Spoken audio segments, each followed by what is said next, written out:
Anyway, Oatman, Arizona was created with a consolidation of five post offices down into one and put in this little canyon. And the time it was put here, it was called the Blue Ridge Post Office, which means that this little town from 1901 to 1908 was the town of Blue Ridge, or the Blue Ridge Mining Camp. Now, it would change its name in 1908 when a book got circulated around through Oatman, written by a girl named Olive Oatman. When that book got circulated around through town, all the miners read it, thought she's a pretty woman and gone through a really rough ordeal.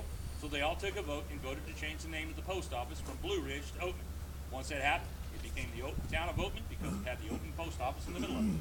And it's been Oatman, Arizona ever since 1908. Now, the Olive Oatman story was a simple one. She was coming across the country in 1851 with her family of 9.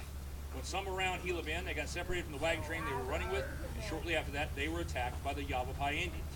Out of a family of 9, everyone was killed except for a young son named Lorenzo, who was left for dead to survive the attack. Mary Ann Oatman, who was 7, and Oatman Oatman, who was 14 at the time, were taken captive by the Yavapai Indians. Now, they would spend a year with the Yavapais, and then they were traded to the Mojave Indians down on the Colorado River. There they spent 4 years with the Mojave Indians. 3 years into that, Mary Ann died of starvation. But it was not because the Indians were being cruel or trying to starve her out. It was because even the Indians were dying of starvation.